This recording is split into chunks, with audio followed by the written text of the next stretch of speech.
Bolehkah Islam dikritik? Tentu saja boleh. Jangan lihat pada orang-orang Muslim, tapi lihatlah pada Islam. Karena kalau kita lihat orang-orang Muslim, biasanya orang-orang Muslim itu akan bikin kita kecewa. Ada orang Muslim yang melakukan sesuatu yang buruk, itu kayaknya dosanya lebih banyak yang terjadi di pesantren. Akhirnya orang menyalahkan Islamnya. Akhirnya orang-orang tuh males untuk masuk pesantren.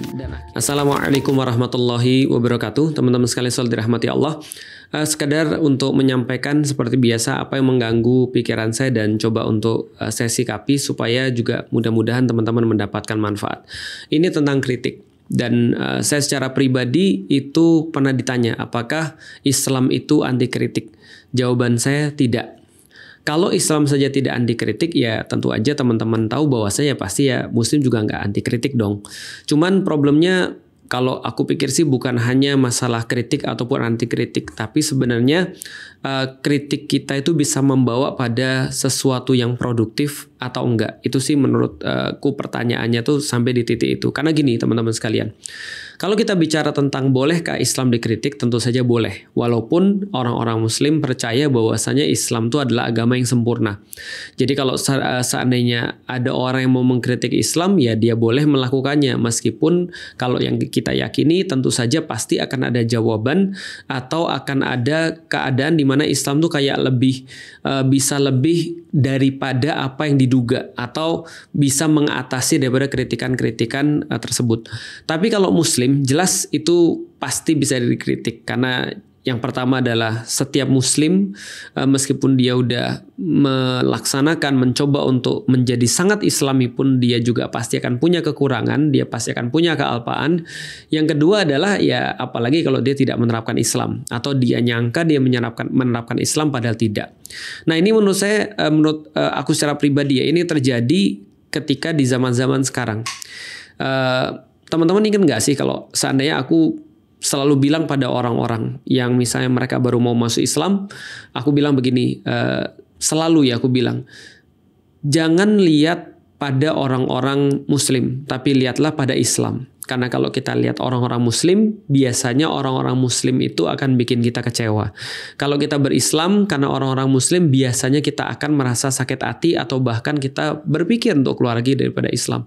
Kenapa bisa begitu ya? Karena realitasnya itulah Muslim yang kebanyakan kita lihat justru mereka tidak menerapkan Islam atau mereka menyangka mereka menerapkan Islam padahal mereka bukan Islam, atau yang sudah Islam pun atau yang sudah baik pun sudah soleh atau soleha pun mereka masih punya kemungkinan mereka tuh lupa dalam mengaitkan antara kehidupan mereka dengan Islam. Dan disclaimer itu juga termasuk saya secara pribadi. Jadi saya juga tidak mengklaim bahwasanya saya menerapkan Islam secara sempurna, enggak sama sekali. Dan kalaupun saya sudah berusaha menerapkan Islam secara sempurna seperti yang saya pelajari dan saya tahu masih ada kemungkinan besar bahwa saya itu adalah manusia yang punya lupa dan punya salah dan ya akan punya gimana ya, kalau seandainya ya nggak akan pernah sempurna lah, nggak akan pernah bisa menerapkan Islam secara sempurna itu ya. Nah jadi itu adalah tentang masalah kritik kepada Islam atau kritik kepada Muslim. Dan sekarang yang lagi rame teman-teman sekalian yang saya lihat itu adalah ketika banyak kasus yang dilihat oleh orang-orang, ada banyak terjadi hal-hal yang nggak enak di pesantren. Ada terjadi pelecehan misalnya, dan itu subhanallah ya kita lihat berkali-kali korbannya banyak sekali. Dan ceritanya tuh ya Allah bikin kita benar-benar mau misuh. Mulai dari kemudian yang kemarin kasus kayak Sudirman gitu ya. Lalu kemudian kayak kasus-kasus pelecehan lagi. Entah inisialnya nggak habis-habis gitu ya. Dan by the way kenapa sih harus diinisialin? Udah kasih tahu aja siapa namanya harusnya ya. Nggak perlu diinisialin kalau orang sudah berbuat yang kayak gitu-gitu tuh. Nah artinya pelecehan lalu kemudian kayak tindakan ya kebanyakan pelecehan ya, bullying dan seterusnya. Itu kayak akhirnya orang melihat bahwa Islam kok gitu. Ya sama kayak gini lah. Pertama-tama aku mau ngasih tahu dulu kayak psikologinya netizen Indonesia ya, mungkin juga netizen dunia. Mereka tuh kayak kalau ngelihat orang-orang yang Islam, mereka berharap mereka tuh kayak malaikat. Dan kalau ada orang Muslim yang melakukan sesuatu yang buruk, itu kayaknya dosanya double daripada orang-orang yang biasa tapi mereka melakukan maksiat. Ya logikanya paham sih kita. Ya lu ngomong-ngomong tentang Tuhan, lu ngomong-ngomong tentang yang baik-baik, lu ngomong-ngomong tentang surga neraka. Lu sendiri kayak gitu, dasar munafik lu. Iya, memang logikanya bisa dimengerti. Hanya saja teman-teman sekalian, balik lagi kalau kita berbicara tentang kritikan, kita bicara tentang masukan, maka yang kita harapkan adalah setelah itu apa yang dilakukan atau jangan sampai kontraproduktif, tapi kita itu harus produktif ketika kita sudah selesai mengkritik atau menyarankan atau memberikan masukan. Nah, balik lagi pada tadi, banyak yang terjadi di pesantren, akhirnya orang menyalahkan Islamnya atau menyalahkan sistemnya, sistem pendidikannya, atau menyalahkan bahkan pesantrennya. Nah, yang kontraproduktif adalah akhirnya orang-orang tuh malas untuk masuk pesantren, dan akhirnya ya mereka baiknya belum tentu dapat, jeleknya belum tentu juga bisa dihindari, itu maksudnya. Nah, ini kayak sama teman-teman sekalian ketika ada kasus misalnya ya, kalau misalnya kita lihat analoginya, ada orang makan keracunan, gara-gara ada 1-2 orang kasus makan keracunan, akhirnya semuanya diputuskan untuk tidak makan. Nah, ini kan sesuatu yang salah. Artinya pertama-tama kita harus lihat dulu bahwa benar nggak sih sesuatu itu kalau kita ambil tindakan solusi itu solutif atau enggak. Misal contoh ya, kalau kita membahas perkara-perkara kayak gini sampai akhirnya membuat orang itu akhirnya tidak mau untuk pendidikan agama, atau mereka tidak mau memahami agama, terlepas daripada balik lagi ya, itu ada salah internalnya, ya itu adalah sesuatu yang nanti akhirnya ya tidak menyelesaikan masalah. Seperti kayak gini nih. Dulu juga sebelum kita masuk analogi makan ya, dulu ada orang yang mengatakan begini, hati-hati belajar Islam nanti kamu jadi radikal. Sedangkan saya secara pribadi udah tahu, kita semua tahu, yang orang-orang yang sudah belajar tentang Islam, dan ini berlaku pada semua ilmu tidak hanya Islam, bahwasanya orang yang paling radikal itu dalam segala sesuatu itu bisa terjadi justru kalau mereka nggak punya pendidikan. Sepakat nggak? Contoh ya. Kalau misalnya kita bicara tentang orang-orang yang bisa sangat sadis, itu justru karena dia tidak punya pengetahuan tentang orang yang dia perlakukan sadis itu. Kalau dia punya pengetahuan, dia kenal, dia tahu, maka dia tidak akan sesadis itu. Sama kayak misalnya orang yang sadis dalam beragama dalam tanda kutip. Kenapa dia bisa sadis dalam beragama? Ya karena dia nggak punya pengetahuan tentang agama. Dia nggak ngerti tentang agama, maka dia nggak punya compassion. Dia nggak punya rasa kasih sayang, dia nggak punya rasa kasihan dan seterusnya. Artinya ilmu itu atau pendidikan itu justru membuat orang tuh lebih di tengah, lebih moderat, lebih terjaga. Artinya kalau ada orang bilang hati-hati belajar agama, nanti kamu jadi ekstrim. Ini contohnya ada orang belajar di pesantren, dia jadi ekstrim, maka kamu harusnya nggak usah belajar agama. Nah, ini adalah solusi yang tidak solutif, malah kemudian mengakibatkan masalah, karena ketika orang nggak belajar tentang agama, orang malas pergi ke pesantren, ditakut-takutin, ujung-ujungnya justru dia jadi orang yang jauh daripada agama dan akhirnya bisa dibodohi atas nama agama, kira-kira begitu, karena dia nggak ngerti kan maksudnya. Nah, sama kayak orang ketika makan tadi, ketika orang makan lantas kemudian keracunan, solusinya adalah jangan makan. Itu berarti ya dia mati karena kelaparan gitu kan ya. Karena orang-orang yang mati itu in the first place bukan karena keracunan, tapi karena kelaparan, makanya dia makan. Kalau misalnya ada racunnya, lantas racunnya itu membuat orang jadi sakit, maka solusinya adalah mengetahui permasalahannya apa dan menghilangkan itu. Oke, kalau gitu kita bahas LGBT, pelecehan seksual, bullying sekarang lagi rame, dan katanya di pesantren juga lagi rame. Meskipun di sekolah-sekolah yang bukan pesantren juga ternyata persentasenya lebih besar. Tapi ya kita coba bahas di pesantren aja. Misal contoh gini ya, ada teori yang mengatakan begini, itulah di pesantren itu karena dipisah. Karena dipisah tempat duduknya, dipisah sekolahnya, dipisah gedungnya, bahkan mereka nggak pernah melihat laki-laki dan perempuan nggak saling melihat, maka mereka punya nafsu kayak terkekang. Maka kemudian setelah itu mereka ketika keluar dari pesantren itu kayak keluar dari penjara. Makanya mereka jadi misalnya kalau mereka nggak LGBT, mereka jadi berzina. Kalau misalnya mereka nggak sampai di situ, karena mereka nggak pernah lihat perempuan, akhirnya sukanya sama laki-laki. Pertanyaannya benar atau enggak? Kalau seandainya ini adalah sebabnya benar, maka harusnya ada penelitiannya dong, harusnya. Dan by the way ya, pendekatannya orang-orang barat dan orang-orang LGBT, mereka nggak bilang ada sebab loh untuk jadi LGBT. Mereka bilang LGBT itu adalah born this way, kan gitu kan ya.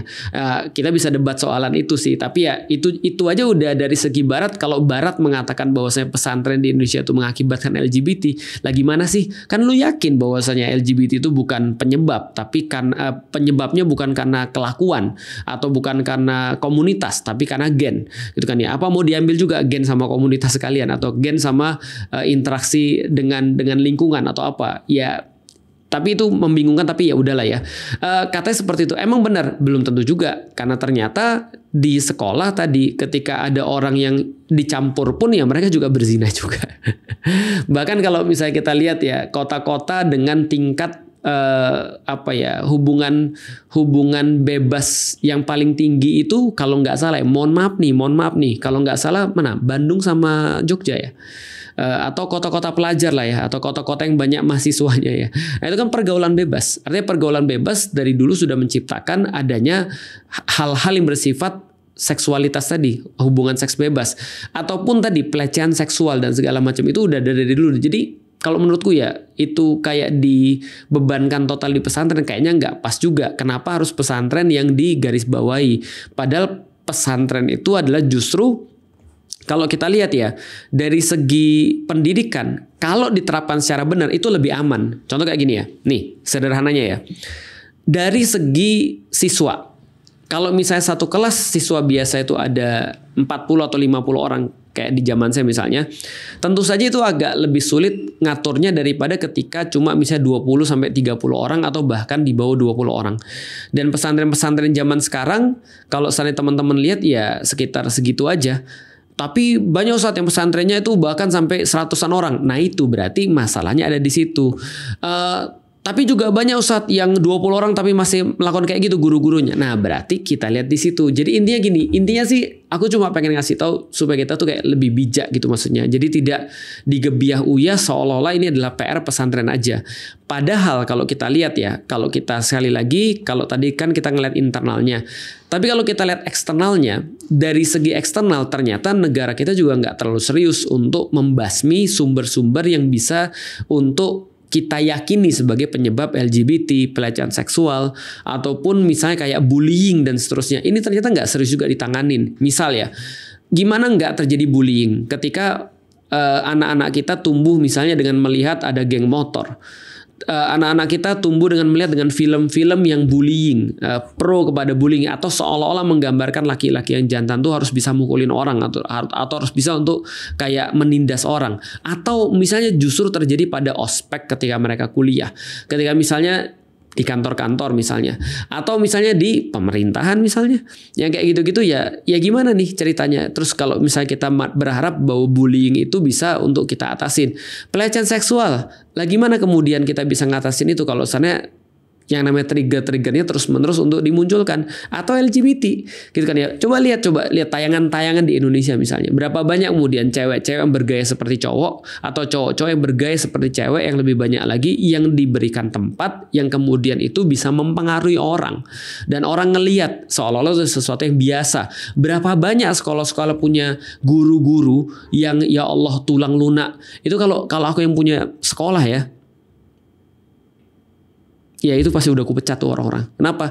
Guru-gurunya aja nggak bisa bertindak lurus gitu maksudnya. Apalagi ngajarin murid-muridnya bertindak lurus. Nah justru di pesantren ini bisa lebih untuk dimonitor sebenarnya. Jadi sebenarnya tergantung pesantrennya sih. Betul, walaupun kita udah mencoba semaksimal apapun dari segi internal, kalau eksternalnya nggak beres ya agak sulit memang. Nah itulah mestinya kalau menurutku secara pribadi ya balik lagi sih, pemerintahnya berbenah. Pemerintahnya menyediakan dulu lingkungan yang baik. Karena sebenarnya pemerintah itu adalah semacam kayak ini, kayak apa ya? Kayak penjaga gawang yang paling pertama tuh. Kalau penjaga gawang yang paling pertama itu sudah nggak peduli atau tidak memberikan penjagaan sebagaimana seharusnya, ya bayangan itu yang paling kuat loh maksudnya. Lah gimana kita bisa berharap pada penjagaan yang kedua secara peers gitu kan ya. Orang kita nggak setiap hari ngeliatin pesantren kan. Kita juga nggak setiap waktu bisa mengawasi pesantren kan. Atau misalnya kita nggak tahu setiap orang daripada pesantren itu seperti apa gitu maksudnya. Atau di sekolah kayak apa. Apalagi cuma individu. Yang individu tuh punya ketahanan yang iman itu kan kayak cuma setipis kertas ya kadang-kadang ya. Kadang-kadang bisa kalah dengan paksaan, bisa kalah dengan kondisi, bisa kalah dengan situasi dan seterusnya. Maka ya mau nggak mau kita coba untuk meluaskan pandangan. Iya, kita lihat memang betul ada problematika di orang-orang muslim dan kita berusaha untuk membuka itu, kita berusaha untuk menangani itu, kita berusaha untuk memberikan solusi yang terbaik, tapi ingat bahwasanya solusi yang harus diberikan adalah solusi yang solutif. Bukan hanya kita mengkritik saja, bukan hanya kita meng-highlight kesalahan-kesalahan saja atau kekurangan-kekurangan saja, tapi kita nggak membahas secara komprehensif bahwasanya ini bukan hanya salah pesantren saja, tapi ada juga porsi daripada pemerintahan misalnya yang lebih luas atau negara yang kemudian harusnya memberikan perlindungan sebagaimana negara-negara yang ada di barat mereka memberikan sebuah sebuah insentif, mereka memberikan sebuah dorongan terhadap promosi keburukan seperti LGBT dan segala macam. Dan ada juga negara-negara yang nggak memperbolehkan itu sama sekali. Dan akhirnya ya berkurang jauh angka-angka yang muncul dengan angka-angka yang muncul dengan masalah-masalah kayak gitu ya. Itu mungkin dijadiin sebagai bahan kita untuk diskusi aja. Dan banyak hal yang sebenarnya mau saya obrolin, tapi ya kita coba obrolin di kesempatan-kesempatan yang lain aja. Karena kemarin juga ada yang bilang ke aku bahwasanya ini Ustadz sekarang ada fenomena-fenomena seperti ada orang kayak mengkritik orang-orang yang menghafal Quran atau ya kalaupun bukan mengkritik tapi ngomong nggak enak lah gitu ya. Dianggapnya kebebasan untuk berpendapat, iya, tapi ada beberapa hal yang harus disikapi sih. Ada juga kemarin ngobrol-ngobrol tentang berkuasanya oligarki gitu kan ya, yang pasang pagar di lautan. Ya nantilah kita bahas kapan-kapan ya. Assalamualaikum warahmatullahi wabarakatuh.